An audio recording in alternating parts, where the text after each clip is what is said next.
Reciban un cordial saludo por parte del equipo de Acrópolis Capacitaciones. Les damos la bienvenida al webinar Métodos novedosos para el tratamiento de las complicaciones de asma y bronquitis a causa del COVID-19. Hoy contamos con dos expositores, la licenciada Pilar Sánchez y el doctor Jesús Rodríguez Lastra. La licenciada Pilar Sánchez es CEO y responsable comercial de las empresas BioInsight Investigación y Tecnología SL, EMA Estética Profesional SL y Cap Energy Medical SL. Además, es la fundadora de la empresa de equipos médicos Cap Energy Medical. El doctor Jesús Rodríguez Lastra es doctor en medicina de la Universidad de La Habana, especialista en neumología con posgrado en neumología ocupacional, profesor del posgrado en enfermedades respiratorias de origen ocupacional. Muchísimas gracias a ambos por acompañarnos el día de hoy. Buenas tardes, soy Pilar Sánchez, les mando este mensaje con cariño desde Barcelona, España.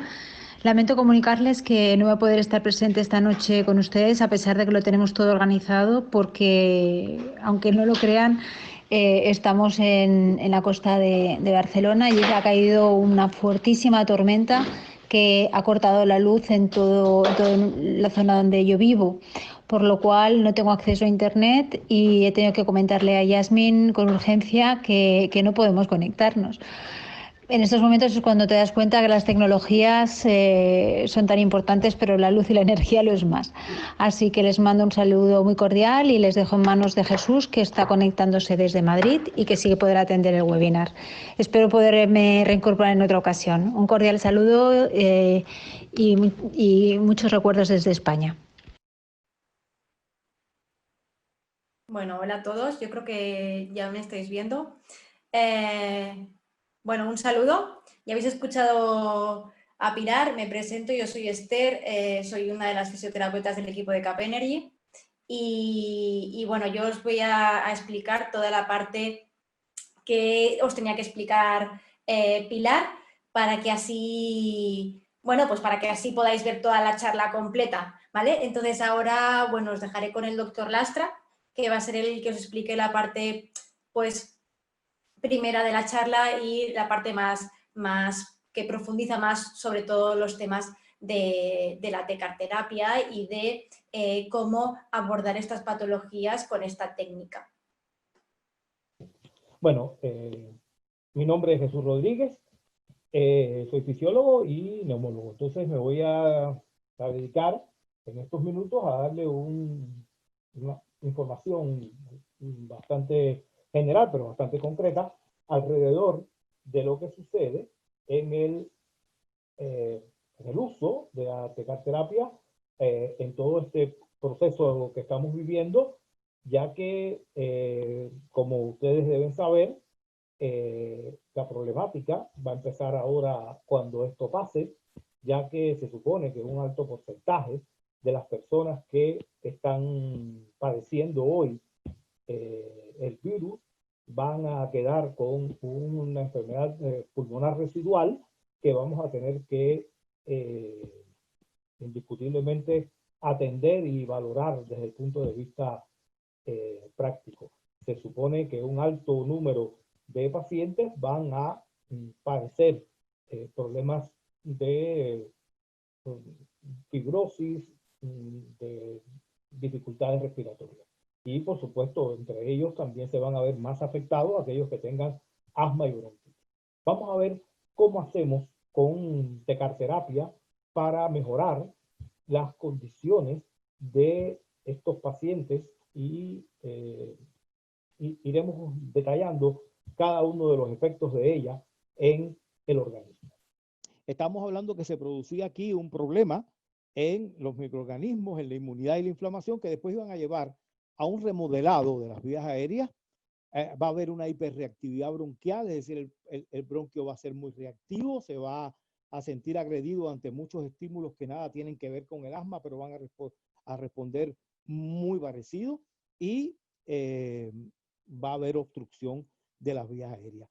Y van a haber toda una serie de síntomas que ya conocemos, la disnea, todas estas historias, y va a haber una comorbilidad, por ejemplo, con el enfisema, con la bronquitis o con otras enfermedades, y al final esto va a traer consigo un deterioro de la calidad de vida. Vamos a ver cómo vamos a ir resolviendo esto. A ver, la fisioterapia, que para nosotros es bien importante desde el punto de vista práctico, tenemos que la fisioterapia actúa sobre el paciente y la calidad de vida, eso es muy importante, y actúa muy bien, actúa sobre la función pulmonar, sobre los mecanismos del paciente, y actúa también sobre, pudiera ser, sobre algunos de los fenómenos inflamatorios, ¿no? Eso no está muy claro, como no está claro tampoco los problemas que se producen en la expresión genética o en los genes. La fisioterapia de eso ha hecho poco, porque no se puede meter allí, ahí adentro no se mete uno de forma muy fácil. Entonces, a partir de ahí tenemos una nueva, un nuevo conflicto, que es ¿qué pasa entonces? ¿Qué va a pasar con la TECAR? La TECAR, que ya, para los que no conozcan, es el tratamiento por el calor y producido a través de la energía eléctrica, es capacitivo y que mejora la problemática de los pacientes. Vemos que esta TECAR va a producir cambios en la calidad de vida del paciente, va a producir cambios en la función pulmonar, va a producir cambios histológicos en la inflamación y va a producir a lo mejor cambios en la expresión genética y en los genes, porque ya sabemos que la TECAR terapia, por ejemplo, en oncología, tiene algún efecto sobre los genes. No sabemos en asma o en estas enfermedades respiratorias qué va a pasar, pero sí sabemos que existe. Si unimos los dos, entonces tenemos una potenciación en los pacientes, una potencia importante en la función pulmonar, una histología y unos eventos inflamatorios, antiinflamatorios e inmunológicos muy importantes, y seguimos con la duda de si actuará sobre la expresión genética y sobre los genes, que aún tenemos esa duda. ¿Qué pasa con la inmunidad? Vamos a ir hablando específicamente y aquí nos vamos a detener porque esto para nosotros es bien importante. Por ejemplo, sabemos que en los puntos rojos, aquí vamos a tener la actuación de la TECAR terapia. En todos estos puntos rojos va a funcionar el campo electromagnético, va a funcionar la energía.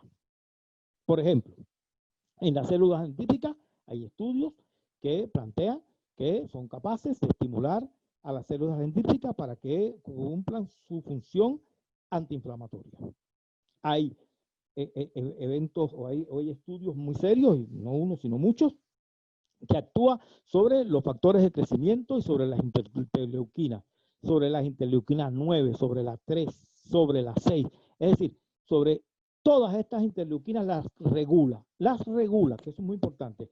Ellas se podrán liberar de manera brusca, pero la TECAR terapia las regula su función.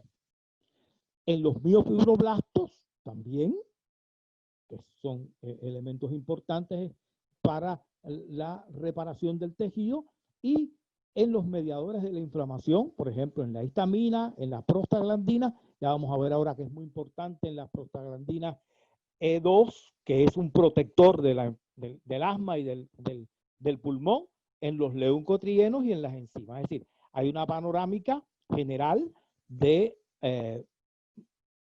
eventos donde TECAR, donde la radiofrecuencia puede actuar para mejorar la sintomatología del asma. Aquí tenemos que la radiofrecuencia actúa sobre la COX-2, la aumenta, por lo tanto aumenta la prostaglandina G2 y disminuye las otras. Es decir, esta prostaglandina, que es un protector en el asma, pues se ve beneficiado. Y es un protector en el asma y en muchas de las enfermedades respiratorias que hoy tenemos. Es decir, controlamos aquí la tormenta de citoquina y controlamos adicionalmente, controlamos la defensa o la forma que el pulmón tiene para mejorar su condición de patología. Aquí tenemos un trabajo muy interesante que nos plantea lo que hemos hablado. Veamos qué pasa sobre la función pulmonar. Está demostrado que en las enfermedades obstructivas, aquí tenemos una espirometría normal y una con EPOC para que vean la diferencia, como hay un atrapamiento de aire, hay una lentitud en la expulsión del aire a través de los bronquios, porque se cierran más las vías aéreas, queda aire retenido y se elonga el periodo de expulsión del aire, es decir, la expiración se hace mucho mayor que la inspiración. Bueno, pues esto es un trabajo original, un trabajo de unos autores húngaros que han estudiado tanto el asma como la bronquitis y han demostrado que cuando se da tecarterapia, así cuando se da radiaciones electromagnéticas, pues se producen diferencias significativas en la forma y en la cantidad de aire que se puede salir de los pulmones. Y estos resultados son estadísticamente significativos, lo que significa que no son producto del azar, sino son productos de la aplicación de radioterapia, de la radiofrecuencia entre un grupo de pacientes y un grupo controles que no recibieron el tratamiento. Aquí tenemos el estudio. ¿Qué es el test de metacolina? Bueno, aplica metacolina, se hace una espirometría antes, espirometría después, y esta sustancia, que es muy parecida a la acetilcolina, como todos sabemos, es el mediador del parasimpático, pues va a producir en el interior en el interior del bronquio una broncoconstricción. Entonces, cuando hacemos un test de metacolina, vemos que un individuo normal responde sin alteraciones. Un individuo con asma grave, por supuesto, va a tener un aumento de la caída del volumen expiratorio forzado en un segundo, porque el paciente va a sentir opresión torácica porque la metacolina ha funcionado sobre los bronquios. Bueno, está demostrado que cuando se aplica radiofrecuencia en el asma grave, pues bueno, no hay respuesta a la metacolina. Esto se sabe desde hace muchos años, se ha practicado, y los primeros estudios aquí han sido estudios hechos en animales de experimentación, y por ahí se ha arrancado a trabajar en el uso de la radiofrecuencia sobre la metacolina, sobre la hiperreactividad bronquial de la metacolina. ¿Qué pasa con la oxigenación de los tejidos? Bueno, está demostrado que la radiofrecuencia sobre la molécula de hemoglobina, pues aumenta la cantidad de grupos oxigenados. Sabemos que la hemoglobina tiene un límite y que no permite más allá de 97, 98, pero tenemos un 3%, 4% que es capaz de ceder su espacio al oxígeno y mejorar las condiciones de transporte de oxígeno hacia los tejidos. Sabemos que no podemos hacer más que esto, porque hasta ahí podemos llegar. La otra forma sería dar oxígeno por otra vía, pero esta mejor oxigenación de la hemoglobina en un sujeto normal, estoy diciendo, en un paciente con alteraciones funcionales y que tiene dificultades para meter su hemoglobina, su oxígeno dentro de la hemoglobina, pues se vería beneficiado por una cantidad de oxígeno adicional que va a entrar al tejido a partir de la mejor oxigenación de la hemoglobina por la TK. Aquí tenemos un estudio donde nos plantean todo esto que le hemos dicho sobre la angiogénesis, sobre la creación de nuevos vasos sanguíneos el pulmón es más sangre que aire. Es decir, es un pulmón, el pulmón realmente es un órgano que es puramente vasos sanguíneos y bronquios, pero los vasos son muy importantes. Entre 500, 600, 700 mililitros de sangre están albergados en esa estructura pulmonar para poder cumplir con la oxigenación. Y eso, por supuesto, aumenta cuando se producen actividades de ejercicio o cuando hay limitaciones de la función del pulmón.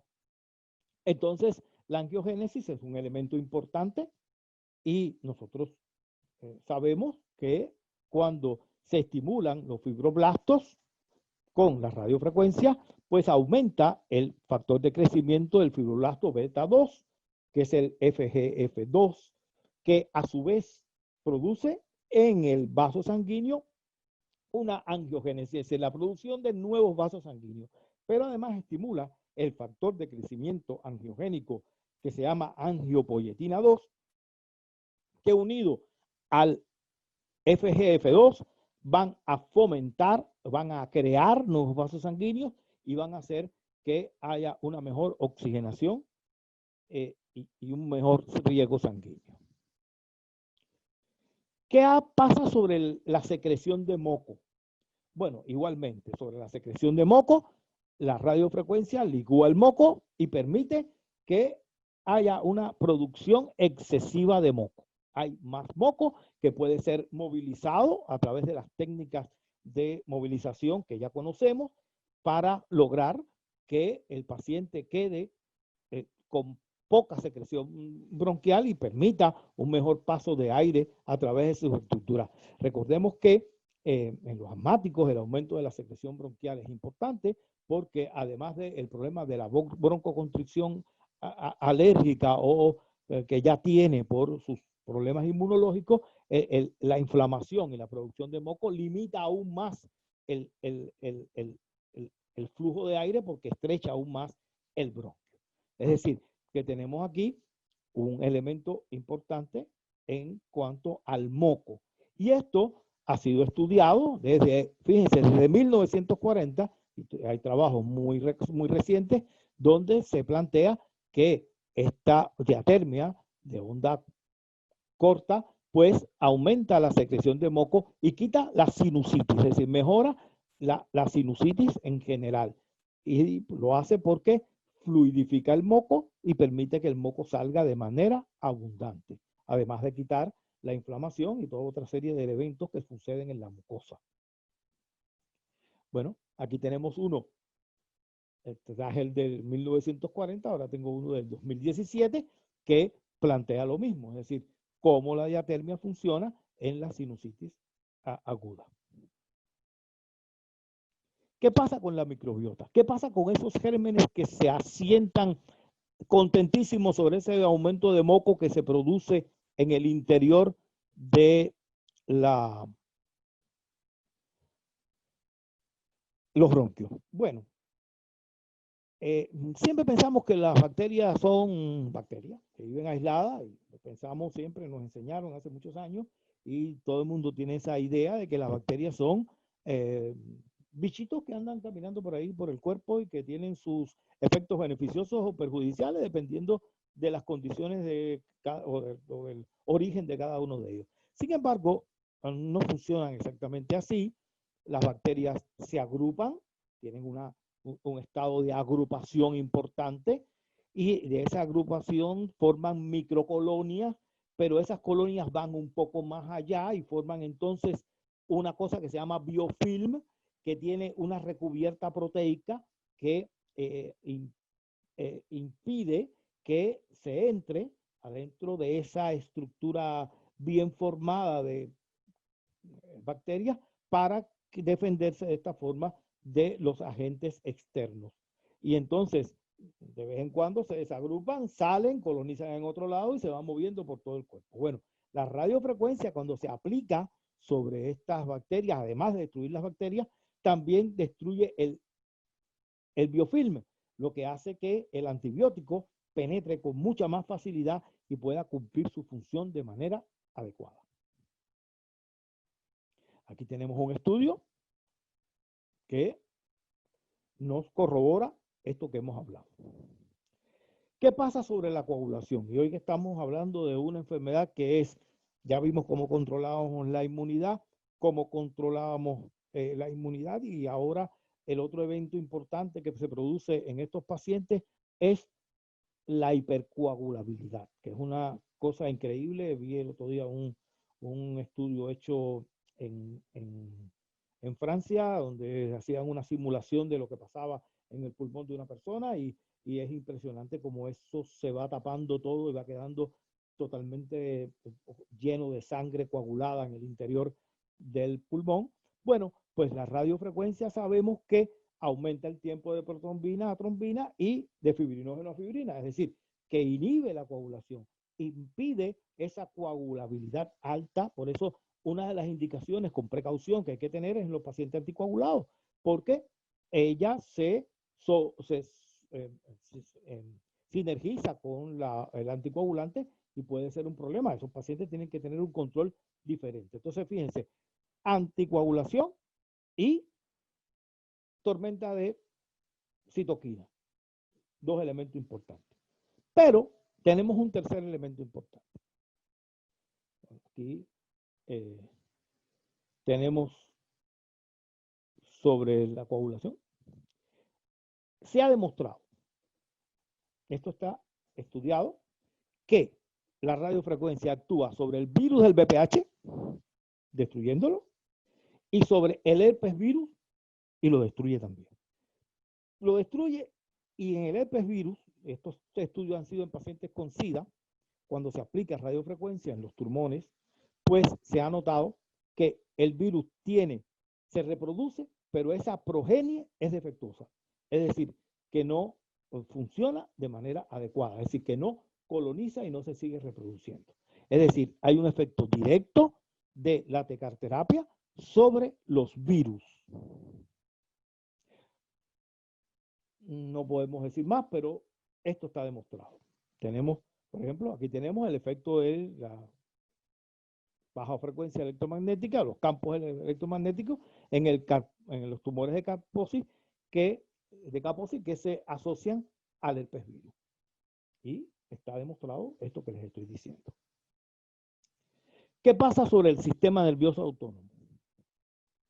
Fíjense, el sistema nervioso autónomo ya sabemos que se divide en simpático y parasimpático, que el parasimpático es el broncoconstrictor y el simpático es el broncodilatador. Bueno, cuando se aplica energía de radiofrecuencia sobre el sistema simpático, se produce lo siguiente. La broncoconstricción produce broncodilatación. ¿Por qué? Porque se estimula el sistema simpático. El sistema simpático se estimula por la radiofrecuencia. Hay estudios que lo dicen, que hay un efecto de la radiofrecuencia sobre el funcionamiento del sistema nervioso simpático. Por lo tanto, en el asma, en las EPOC, donde necesitamos que haya un efecto parasimpático lítico o simpático mimético, esta radiofrecuencia actúa de manera directa sobre este sistema, produciendo el efecto deseado, la broncodilatación. Sobre los músculos respiratorios, bueno, ya sabemos que el diafragma es el músculo fundamental. No sé si esto, déjame ver si puedo. Bueno, esto tenía un movimiento que no lo vamos a ver, pero no importa. Cuando el diafragma se mueve 1.5 centímetros y ahí entra el aire a los pulmones y demás. Pero para nosotros lo importante, además del diafragma, es el aire que entra al pulmón y queda atrapado. Es decir, que no se mueve, que queda allí y que impide la expiración y que deja más aire en los pulmones, que al final tiene más CO2 y menos oxígeno, y bueno, se producen los eventos que ya conocemos. Hay otros músculos que participan, y en la expiración el músculo más importante o los músculos más importantes son los abdominales, es decir, los rectos, los oblicuos, son los músculos auxiliares de la expiración. ¿Por qué? Porque son los que contraen el abdomen, comprimen las vísceras comprimen al diafragma relajado para que se impulse el aire hasta el exterior. Entonces, los músculos abdominales se ven mejorados. Ahí están los músculos de la auxiliares de la respiración. Se ven mejorados, cómo funciona, por la tecarterapia, porque la tecarterapia actúa sobre los músculos aumentando su fuerza muscular, su contracción y mejorando todo. Entonces hay que poner tecarterapia sobre los músculos del abdomen para producir una mejora. Y hoy en la actualidad se está hablando de combinar esta energía electromagnética con ejercicios para potenciar el efecto de esos músculos. ¿Cuáles son los mecanismos moleculares que se van a producir? Bueno, fundamentalmente el 70% de todo esto que hemos hablado se va a producir a través del ion calcio. Sabemos que cuando la radiofrecuencia se produce, mueve las moléculas de agua, las hace vibrar, porque las moléculas de agua van en el sentido de la radiofrecuencia. Cuando la onda es positiva, atrae la parte polar negativa de la molécula, y cuando la onda es negativa, atrae la parte positiva de la molécula. Es decir, la molécula va a vibrar de positivo a negativo en el mismo momento en que la radiofrecuencia está pasando por las membranas y por los líquidos corporales. Y entonces hay dos canales de calcio que son muy importantes, sobre todo el último, que es el de voltaje. Es decir, que cuando se cambia el voltaje, se abre y entra calcio al interior de la membrana. Y entonces ese calcio en el interior de la membrana es capaz de movilizar en el núcleo factores productores de citoquina, de proliferación, de metabolismo celular, de biogénesis de la mitocondria, de diferenciaciones celulares. Es decir, hay toda una serie de eventos que se producen en el interior de la célula a partir del calcio, que es un señalizador súper importante para producir lo que estamos esperando hoy, que es un cambio del enfoque de, sobre todo, de las estructuras que se comparten muy bien con estructuras funcionales, como son citoquinas, como son leucotrienos, todas estas estructuras que van a movilizarse bien, pero además podemos pensar que el calcio es el máximo mediador de la entrada de calcio al músculo, a la célula muscular, y el máximo responsable de la contracción muscular. Es decir, por lo tanto, mejorando la entrada de calcio, pues los músculos esqueléticos van a tener una función mucho más eficiente. Bueno, sabemos que las interleuquinas, los factores de crecimiento, pueden inducir en las células T y en las células killer la producción de toda una serie de eventos favorables en cual nos encontramos a los sustancias reactivas al oxígeno, y no esto como patología, porque no es que se produzcan abundantes cantidades y se llene el cuerpo, sino que se regula la producción de estas ROS, y estas ROS ustedes saben que en pequeña concentración son capaces de regular la célula para que funcione de manera adecuada. Aquí tenemos cómo la señalización de calcio está vinculada a el sistema inmune a través del electromagnetismo. Aquí tenemos otro. Aquí tenemos otro. Cómo está vinculada los niveles de interleuquina C en plasma con la severidad del asma. Es decir, que si aumentamos o regulamos la producción de interleuquina, pues regulamos la severidad del asma. Entonces podemos concluir lo siguiente. La TECAR es una herramienta útil en la rehabilitación de las enfermedades respiratorias. Es indolora, no produce dolor, no tiene mucho riesgo, prácticamente ninguno, a no ser en las cosas en que no se puede indicar, que ya después podemos ver dónde no. Por ejemplo, pacientes con un infarto muy reciente.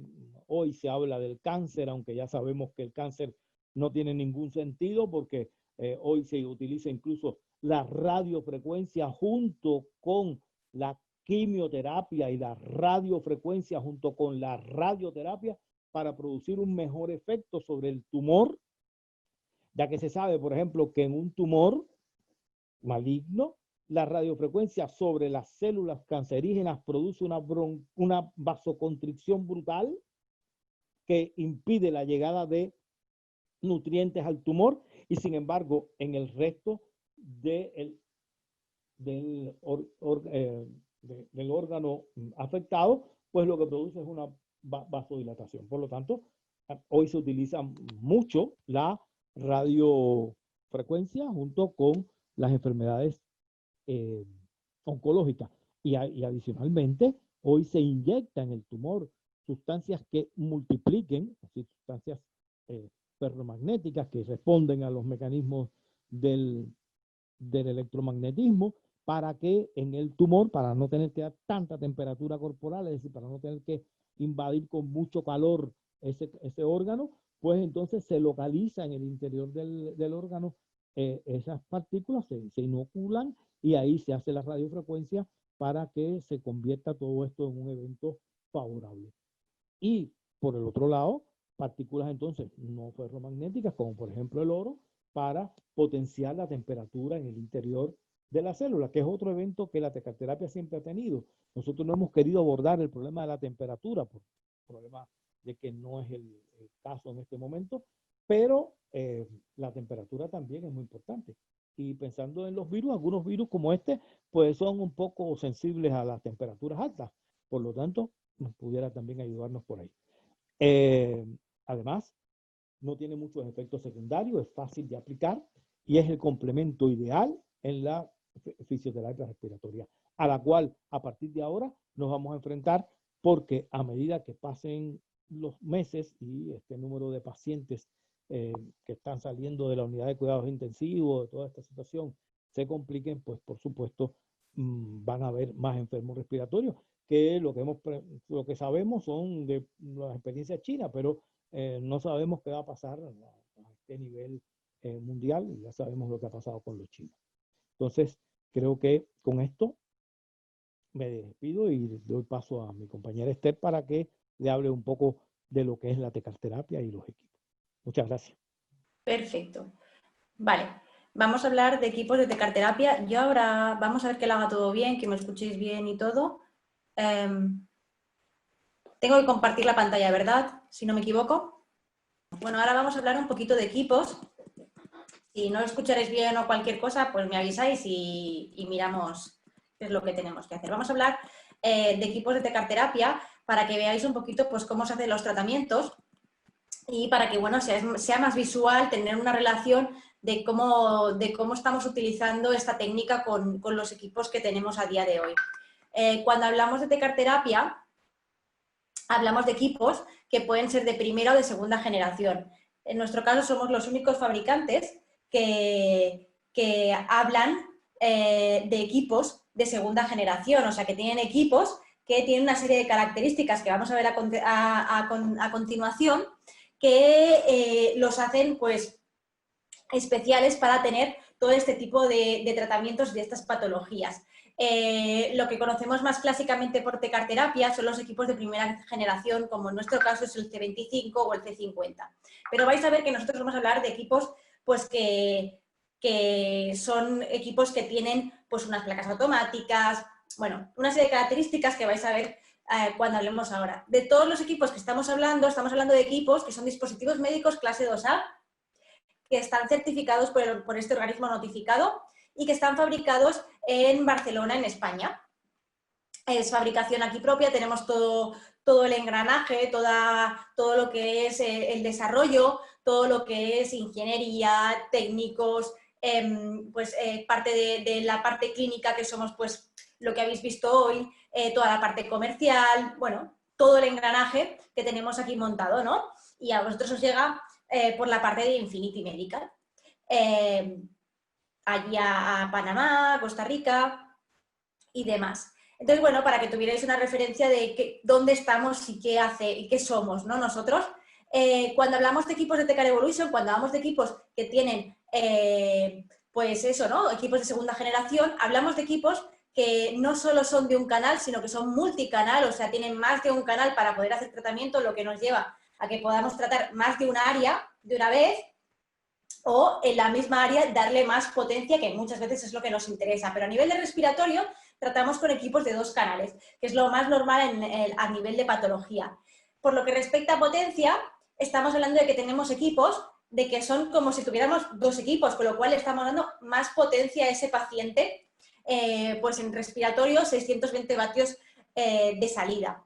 Otra cosa importante es que nuestros equipos tienen sensores de temperatura, y el sensor de temperatura es algo muy destacado porque es un indicador que te está dando un biofeedback todo el rato de aquello que estás haciendo y un indicador de cómo tienes que hacer la técnica, ¿no? Es una referencia y es básico tener esa referencia para trabajar de forma correcta en según qué tipo de patologías.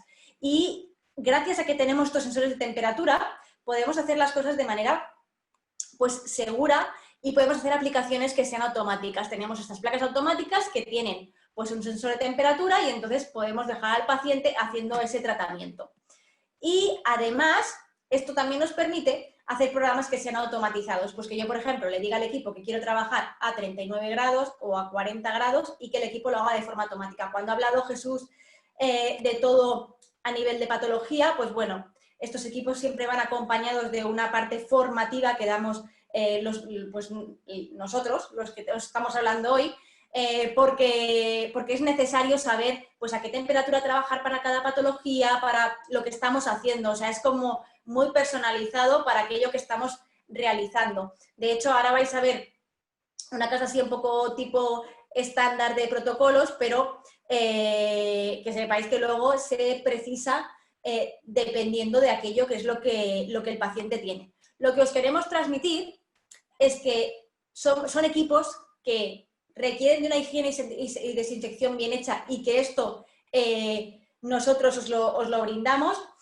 Hay protocolos de higiene y desinfección, está todo controlado, incluso ahora con todo el tema de virus y demás, está todo contemplado. Tenemos el desinfectante para que todo se haga de forma correcta y todos los accesorios que componen el equipo puedan tener una forma de desinfección y bueno, y también según en qué tipo de accesorios, pues una forma de aislar, por ejemplo, el cable o lo que sea, por si entra en contacto con ese paciente para que no haya ningún tipo de contaminación. Por otra parte, deciros que también nuestros equipos, otra característica muy importante es que trabajan de manera segura. Tienen mando de seguridad para que el equipo, para que el paciente pueda parar ese equipo en el momento que le interese pararlo y otros sistemas de seguridad que tiene el propio equipo. O sea que todo esto es para que nosotros los profesionales y al final el paciente esté de forma tranquila y esté de forma confiada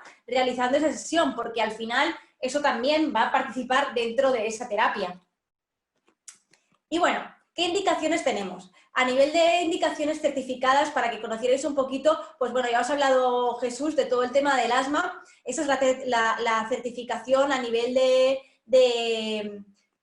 de respiratorio, pero no solo el asma, sino toda la sintomatología que eso conlleva. Y por eso entramos en este tipo de patologías respiratorias, ¿no? Porque estamos certificados para obstrucción de las vías respiratorias, insuficiencias respiratorias, disnea, dolor, fibrosis. O sea, que realmente toda esa sintomatología entra como sintomatología certificada para poder aplicar este tipo de tecnología. El objetivo de una tecarterapia, en resumido de todo lo que os ha explicado Jesús, es reducir esa inflamación, ayudar a mejorar la microcirculación para que haya un incremento de la circulación a nivel pulmonar, ayudar para todo esto nos llevará a una broncodilatación, a un incremento de la capacidad pulmonar, tanto inspiratoria como expiratoria, para que tengamos un buen patrón respiratorio y para que se pueda hacer mejor ese intercambio gaseoso. Una reducción del dolor, porque una tecarterapia es muy efectiva para reducir dolor.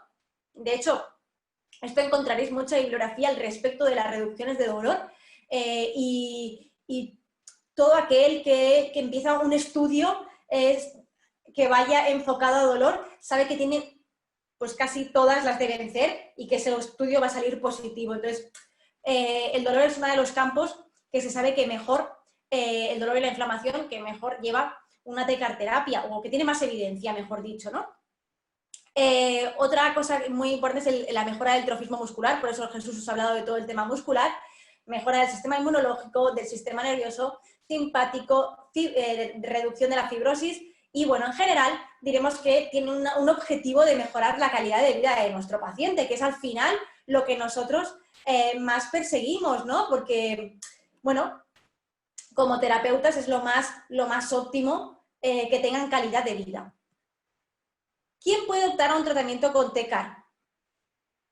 Pues bueno, pueden optar tanto adultos como niños. La tecarterapia no está contraindicada en niños, lo que sí que tenemos que tener en cuenta que lo que es toda la patología de niños se hará de forma manual para tenerla más supervisada. El adulto sí que hará este tratamiento de forma automática. Entonces, bueno, tiene su mando de seguridad, puede detener la aplicación, pero en el caso del niño esto no es así, con lo cual el niño podrá hacer una aplicación. ¿Y cómo se realizará ese tratamiento con TECAR Evolution? Pues bueno, es muy sencillo, solo pondremos una placa pasiva en la espalda, que vosotros que conocéis todo el tema pues, de bisturís eléctricos y demás, ya conocéis pues, que tienen una placa, que es la placa de retorno, ¿vale? Bueno, pues es uno de los polos del equipo. Y entonces, pues utilizaremos un electrodo resistivo o un electrodo capacitivo en el caso de los niños. En el caso del adulto, lo que utilizaremos son unas placas automáticas que colocaremos en el tórax anterior.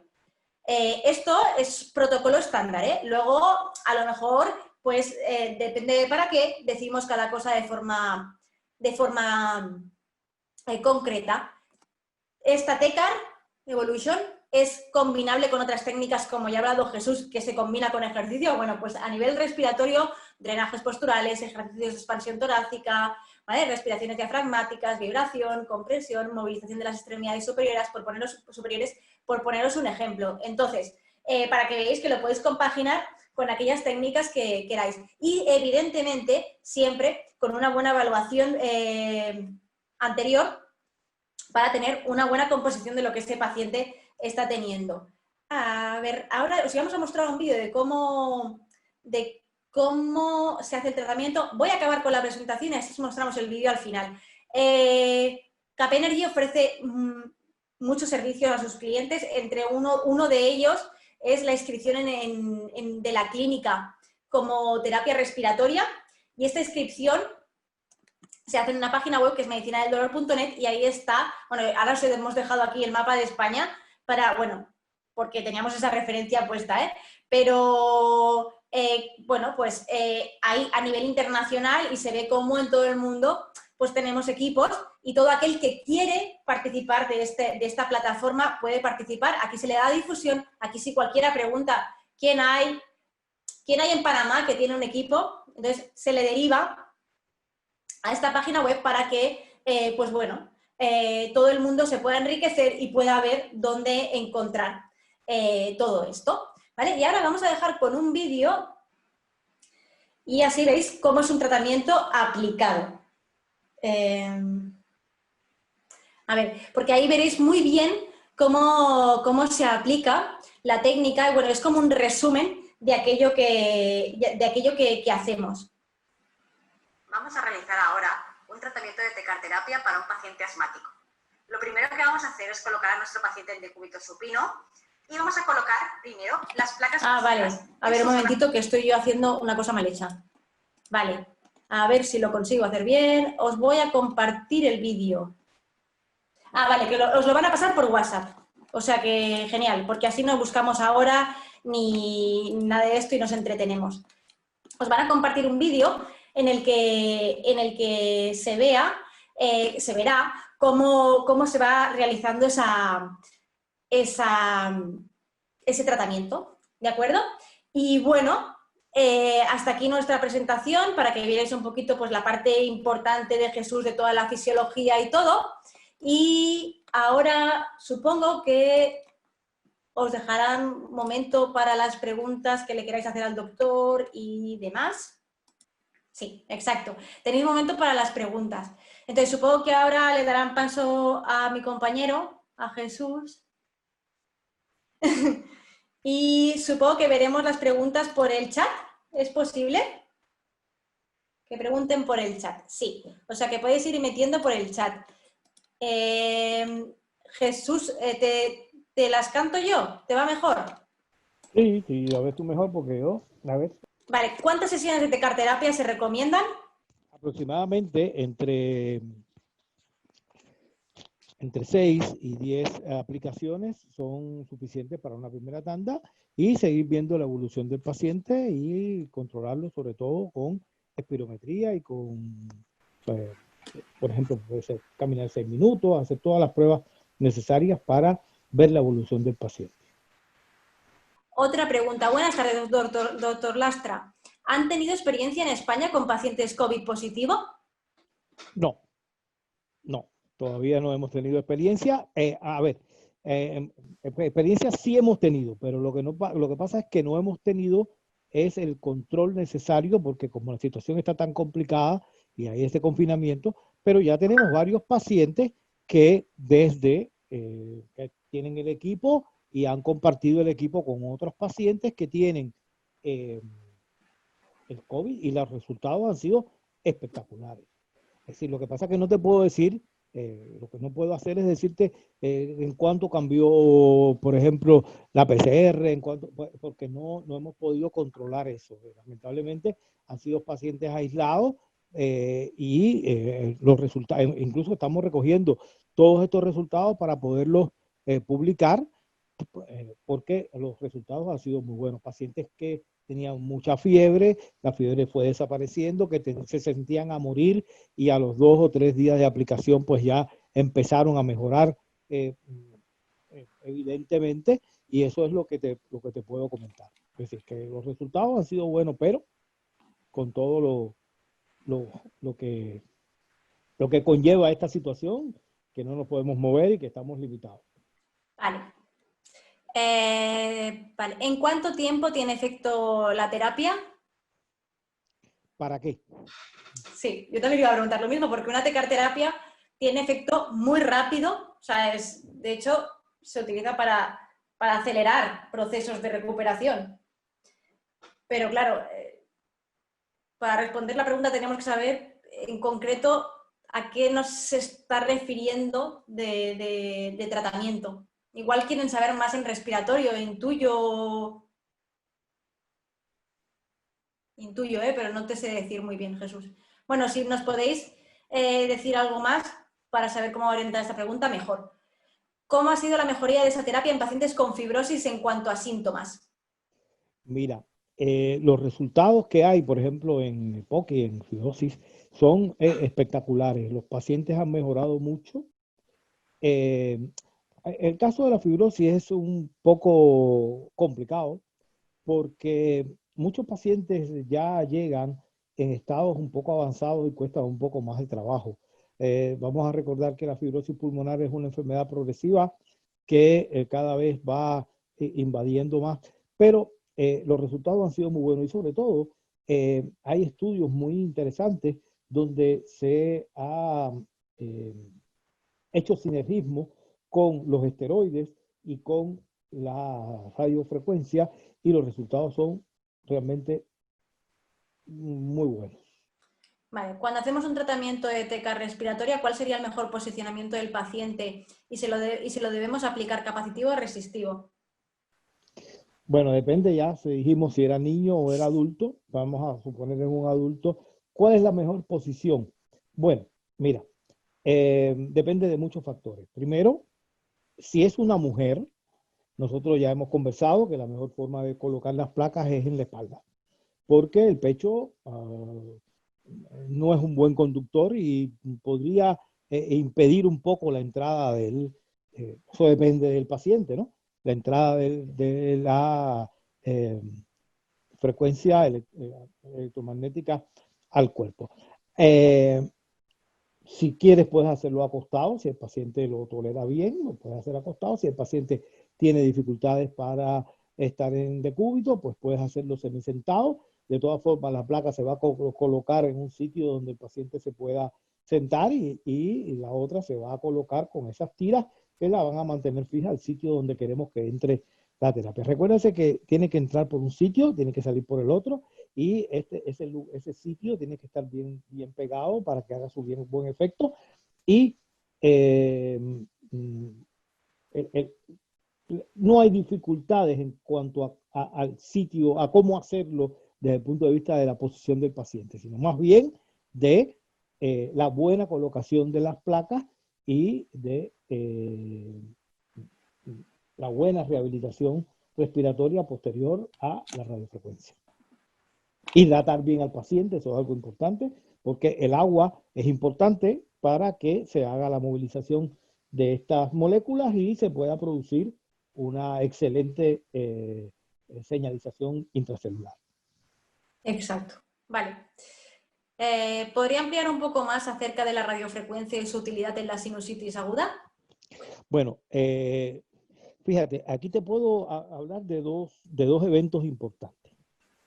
Te puedo hablar de la radiofrecuencia usada como ablativa, y tú dirás, bueno, pero ahí te estoy quitando los pedazos de la... Sí, pero los efectos, cuando comparas la radiofrecuencia ablativa con otro tipo de cirugía, los efectos son mucho más largos y de mucho mejor pronóstico cuando utilizas radiofrecuencia que cuando utilizas un bisturí o otro tipo de técnica para entrar en la nariz.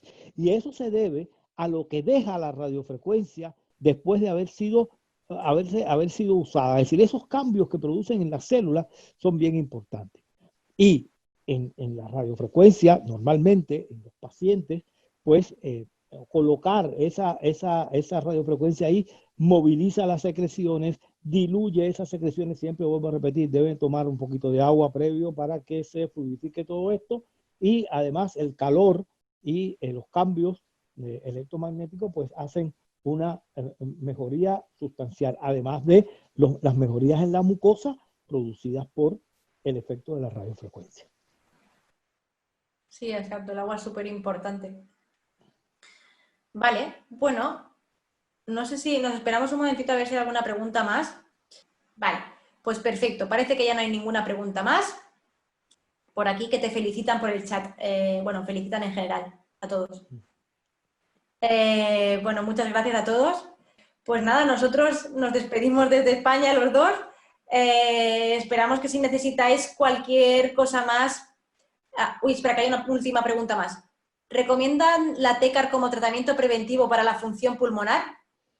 A ver, en la función pulmonar no hay prevención. La función pulmonar... A ver, déjame explicar. La función pulmonar no cambia. Los pulmones están así como Dios los hizo al mundo, y yo le decía a mis estudiantes cuando daba pregrado que aunque una persona que haya tenido una grave desnutrición en la infancia por problemas de no sé qué, después se convirtiera en Michael Jackson cuando vivía y comiera todo lo que comiera y tuviera todo el dinero del mundo, los pulmones ya no cambiaron. Esos pulmones que a los 7 o 8 meses no han desarrollado y no van a desarrollar más, esto es un problema muy importante. Es decir, no puedes prevenir nada. Tú en la función pulmonar lo que puedes hacer es curar. Ahora, tú lo que puedes hacer es aumentar un poquito la fuerza muscular, aumentar un poquito la forma de manejar el aire de los pulmones, por supuesto, haciendo ejercicio, corriendo, porque lo que tú haces es mejorar la bomba respiratoria. Es decir, hacer que el pulmón sea más eficiente, y eso lo hace perfectamente bien la tecarterapia. Sí, exacto. Yo también iba a hablar de musculatura. A ver, ¿qué tiempo demora la aplicación? Bueno, la aplicación de una teca respiratoria es 15-20 minutos, dependiendo lo que tengamos que hacer. O sea, no son aplicaciones extensas. De hecho, esto lo veréis en el vídeo también, ¿eh? Está expuesto y está explicado y se ve muy bien. Vale, pues ahora creo que sí, que ya hemos acabado de responder todas las... no. ¿Cuál es el mayor beneficio de esta terapia en pacientes con fibrosis? El mayor beneficio. Bueno, mejorar la capacidad respiratoria. Ese es el mejor beneficio. Mejorar la capacidad. Al final es lo que al final va a hacer que mejore todo. Porque además, mejora la capacidad respiratoria no solamente a nivel pulmonar, sino también a nivel de la oxigenación de la sangre y de la mejoría vascular. Es decir, que va a haber un mejor intercambio de gases, que al final es lo que queremos para esos pacientes. Genial. Vale, pues yo creo que ahora sí, que ya estamos. Bueno, igual digo ahora estamos y salta otra pregunta, pero bueno. Lo dicho, muchas gracias a vosotros. Saludos desde España y bueno, esperamos que estéis todos muy bien y que nos veamos pronto. Supongo que ahora os dejarán algún contacto por si, bueno, contactarán con vosotros por si tenéis alguna duda o lo que sea para que podamos resolver. Para lo que necesitéis, nosotros estamos por aquí. Un abrazo muy fuerte y nos vemos muy pronto. Un saludo. Bueno, un saludo para todos y muchas gracias y aquí estamos. Cualquier duda pueden contar con nosotros.